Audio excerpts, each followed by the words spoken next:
Good morning. After that time of prayer, I was led by the Spirit to do a Holy Mother's Day exercise. So we need to be obedient to the Spirit. So I promise it won't embarrass anyone.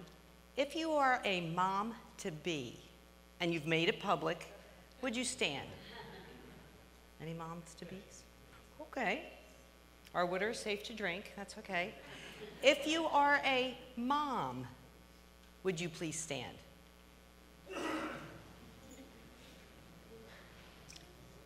Remain standing. If you have a mom, or your mom has gone on to glory, would you please stand? All right. If you're still sitting, I don't know where you came from, but it's okay. On the count of 3, we're going to say, thank you, Mom. Are you ready? 1, 2, 3. Thank you, Mom. You may be seated. That 7th inning stretch was brought to you by the Holy Spirit. For those who don't know me, again, my name is Harkisheimer, and I'm the Director of Ministries here at Sicklerville Church. I want to thank Pastor Steve for allowing me to share today's message with you. I'm hearing some, I'll move away. Does light dispel darkness, or does darkness dispel light? When you walk through your neighborhood at night, or maybe you drive through the city at night, do you see darkness shining into the buildings, or is light shining out of the buildings? Did you ever notice as the night gets darker, lights get brighter? God has a reason for light. In April of 2011, my family went down to visit my nephew Bob and his family, who lives in North Carolina. At that time, Bob was a Special Forces Green Beret, and he was commander of his unit. And on that particular visit, we decided he took us to the Airborne and Special Ops Museum, which is absolutely fascinating if you ever have a chance to go. We were about 3/4 of the way through the visit, and one of the guards came up to us and said, "Excuse me, sir, but you're going to have to take your family and leave." And we just kind of looked at him, and he said, "Due to the impending tornadoes." And we looked, and we were like, we're in North Carolina. There was no tornadoes on the forecast when we left. Now, I'm a girl from Delaware County, Pennsylvania. In the last 20 years of my life, I've been in Sicklerville, New Jersey. My only experience with tornadoes is from The Wizard of Oz. So I'm thinking I'm going to be sucked up and riding a bike with Toto on the back somewhere. So I start saying to the guard, "Well, this is the Special Ops Museum. Don't you have like a special tunnel or a special tornado alley or something?" He said, "Let me show you to the door." So as we made our way outside, we stepped outside, and I don't know if any of you have experienced this, but it was eerie. Everything was still, motionless. Even the leaves on the trees, they did not move. So we made our way to the car, made our way home, gathered the children, and got in the safest place we thought possible. He didn't have a basement, so we used the bathtub and everything. And the next thing, we just kind of huddled and we waited for the storm. All of a sudden, you heard what sounded like a freight train ready to smash through the house. Then you just heard howling winds, and all you could do is huddle with each other and wait out the storm, which we did. After about 5 minutes of silence, my nephew got up and peeked outside. He said, "It's dark." He said, "Black, I can't see anything." Thank God he was in Special Forces, because he had every gadget known to mankind. He started throwing out headlamps for everybody, gloves. I don't know why we needed gloves, but he gave us gloves and we put them on. We had our headlamps on. He had a coffee maker that required no energy. I'm thinking, how does he do that? But after about an hour or two, he actually hooked up some lights, and he managed to hook up his widescreen TV to his car battery. So he was the light on the hill, if you would imagine that. About 5 minutes later, there was a knock on the door, and it was one of the neighbors. And they said, "We saw you. You're the only one with light. Can you tell us what's going on?" He said, "Come on in." 5 minutes later, there was another knock on the door. It was a neighbor holding 2 babies, saying, "We saw the light and thought you had energy. Can we heat up our babies' bottles?" He said, "Come on in." And this happened for a while. The neighbors just kept coming because it was total darkness, total blackness. It was together we learned later on that 62 tornadoes had touched down in the surrounding 20 counties. His house stood, but all around was just desolated. In the aftermath of those tornadoes, the light which dispelled the darkness was also a source of direction, comfort, and hope for that neighborhood. And friends, I can't help but think today of all those who are sitting in darkness, searching for that light, searching for that ray of hope. Do you ever find yourself asking, is there light in this cloud of darkness? Darkness is all around us. I don't have to tell you that. Turn on the news. There's family disintegration. There's financial woes. There's the drug epidemic. It's all around us. But I have good news for you, and it's found in Matthew chapter 5. If you want to turn there, it's on your Pew Bible, page 958. Verses 14 through 16 is what we're going to focus on today. As you turn there, let me just set this up for you. Jesus is giving probably one of the greatest sermons, the Sermon on the Mount. And Jesus is giving this sermon to his disciples, but he also knows that there's a multitude sitting around who are listening in, who will be challenged and provoked by what he says. You've heard it before. Blessed are those who hunger and thirst for righteousness. Blessed are those who are merciful. Blessed are the peacemakers. Blessed are the meek. See, Jesus is giving his disciples instructions on who they should be and what they should do. He's telling us what we are to be. Then Jesus says, now let me tell you why you're here. Did you ever wonder why you're here? Did you ever find yourself saying, what's the purpose of my life? I know I have sometimes. You are here to be the salt and the light. We can pick it up in verse 14. You are the light of the world. Jesus is saying we who are Christ followers need to be the light of the world. There's millions of people sitting in darkness who have no idea who God is. And that's where we come in. Goes on to say, a town built on a hill cannot be hidden. Neither do people light a lamp and put it under a bowl. Jesus is saying, what's the purpose of lighting something if you're going to hide it? And friends, I may step on some toes here right now, and it's okay because Pastor Steve's back in the pulpit next week, not me. But we can't keep coming to church to be around the light, to be near the light. We have to come and be transformed by the one who is light and walk out of here and be the light to this world. And then it goes on to say, verse 15, instead they put it on its stand and it gives light to everyone in the house. We should be shining the light of God's love in our homes first. Does your house shine with the light of God? And then Jesus goes on to say in verse 16, in the same way that your light shines in your home, in the same way, let your light shine before others, before men. Jesus gives us this light so we can exist in the world to be light givers. Why let our light shine? What will they see when our light shines? Jesus says, that they may see our good deeds, our good works, and glorify your Father in heaven. Friends, it's important that we get this. People can't see what we think about God. They can't see what we feel about God. Many people don't have a correct picture of who God is. So we have to show them God by our actions. We need to be the ones to point people to the one who is light. So how do we shine our light? It's in what we do every day, in what we do for the good of people and for the glory of God. When we love like Jesus and we serve like Jesus. Pam Gordy, who leads the dance troupe, Pam, wherever you are, thank you, shines her light every Thursday in the lives of those children. And there are many here who shine their light. I want to introduce you to two moms this morning who are going to speak to us. Lori Ubel and Kelly Hoskins. They shine their light in the lives of our children, and they're making our children shine one child at a time. Kelly, are you here? Kelly, come on up.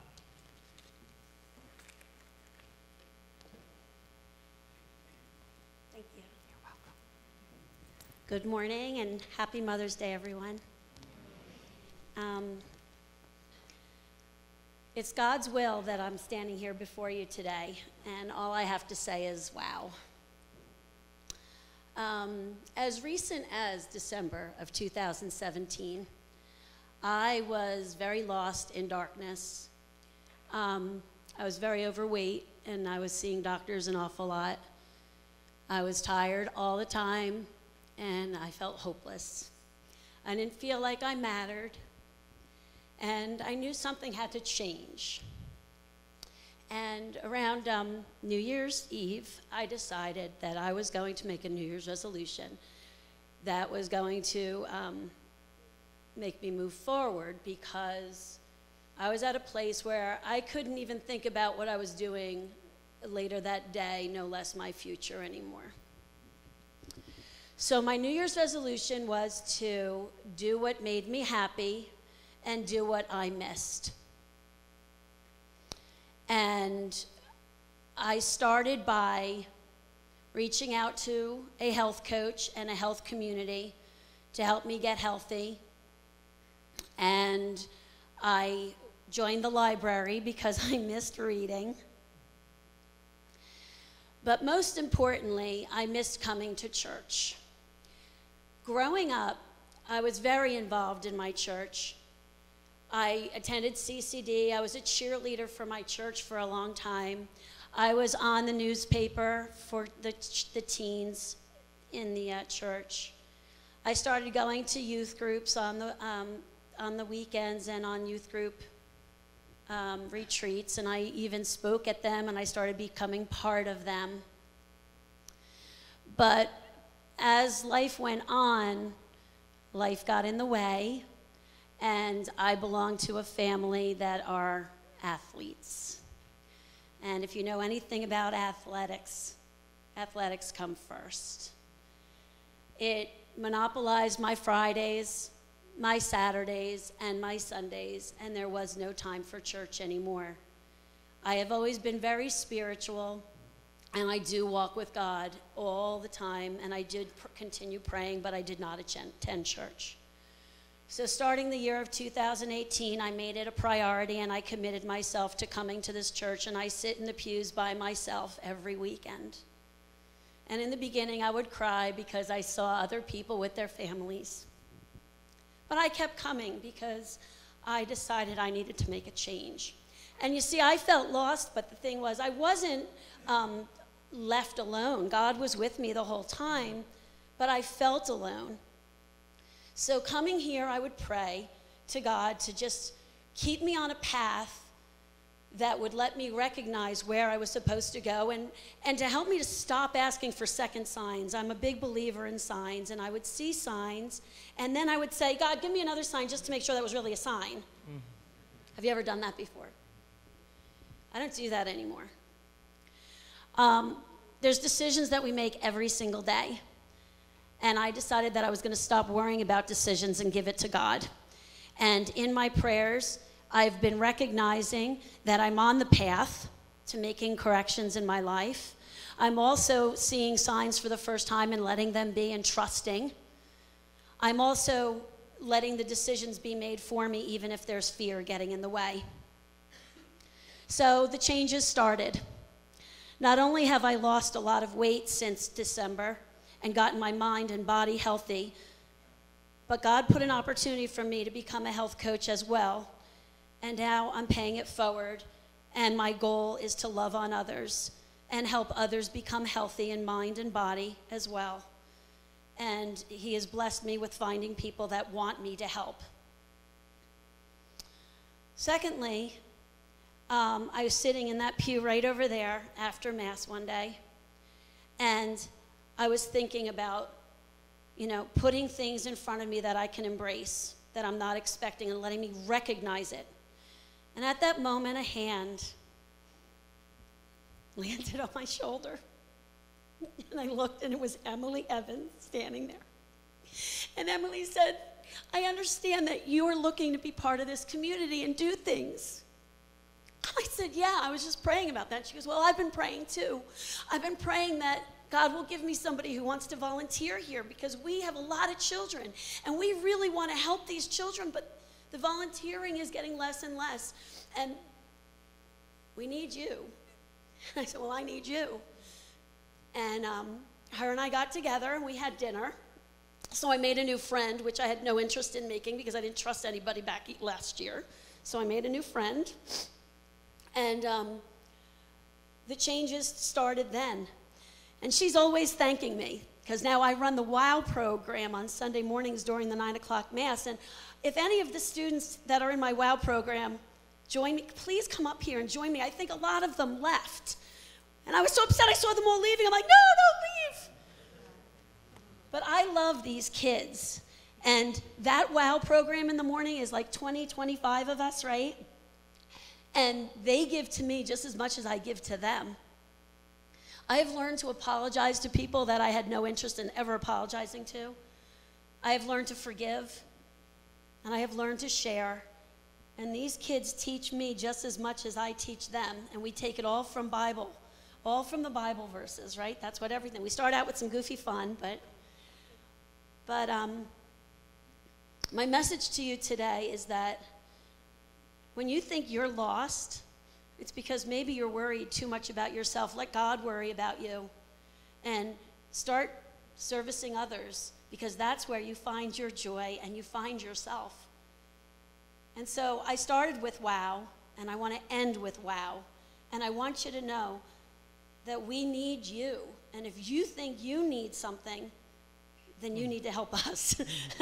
Because there's 25 kids, and I am a school teacher. I teach 5th graders, so these little ones, they're a challenge for me. So I really could use some help. It's very simple. We'll do all the planning. You just need to show up and help. And this is my big helper right here. I always rely on the older kids. So that's my message for you today. And please find your light in yourself and know that God will guide you in your own decisions. You're not left to make them alone. Thank you. And now, Lori?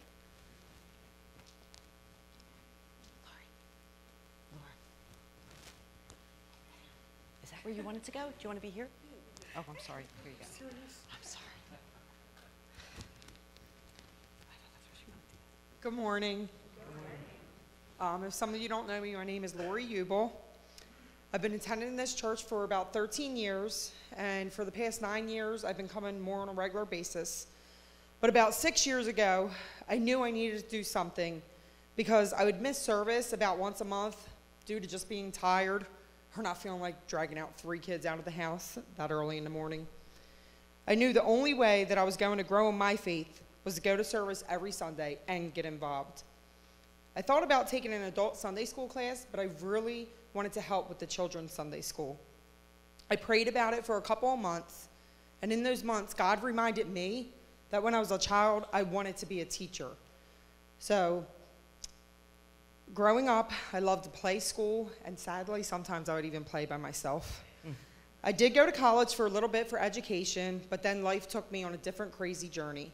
So now this was my opportunity to get involved and to be in a classroom.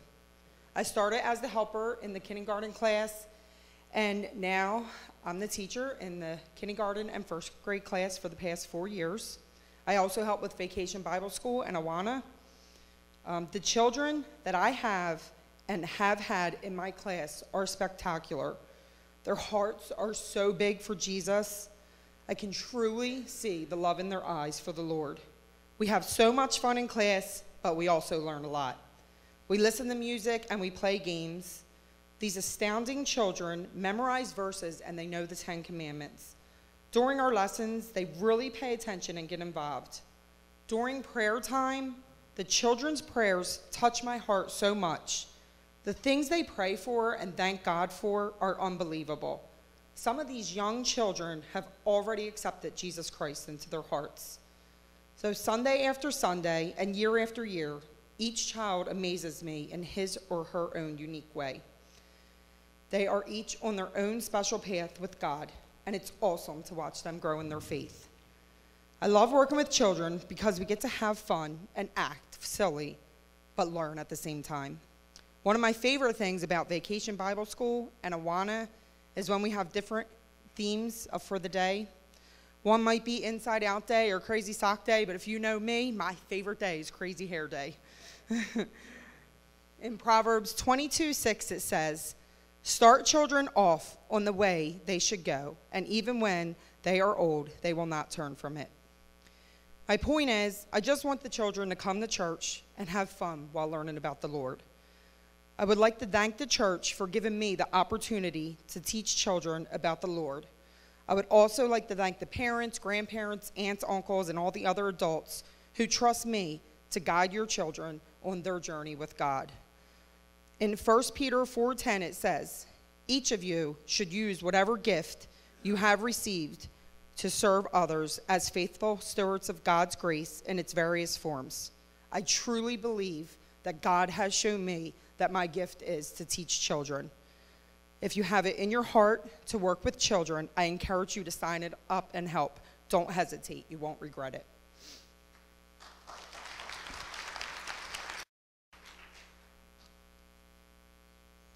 Good morning, everyone, and happy Mother's Day to all you special mothers out there. I see my favorite mom, and she's sitting right up there.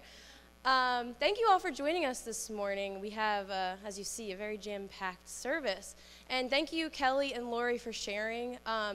As Lori was just talking, it kind of reminded me of my kindergarten Sunday school class. A lot of you know I've been coming to this church since before I was born, and I can remember all of my Sunday school teachers. And so that just shows how much of an impact the Sunday school teachers have on these kids. I remember being in my kindergarten Sunday school class, and my teacher's name was Evelyn Pupchik. A lot of you probably know who she is. And I accepted Jesus into my heart in that class. And I remember that day, and I remember being so excited, and I have my Bible where I wrote that day. I asked Jesus into my heart. And so, Lori, I mean, who knows what lives she's changing in her Sunday school class, and Kelly and Kids Wow. And so to hear you guys speak, I thank you so much for speaking, and I thank you to all the people out here, you know who you are, who've impacted my life through the children's ministry. Because I know I wouldn't be standing up here before you all if you guys didn't give your time each week, whether it be in Pioneer Club or Kicks or whatever it was, VBS. All of it had an impact on me. So to wrap this up, I would like to present you a slideshow of pictures of the kids' ministry for you to enjoy. Thank you.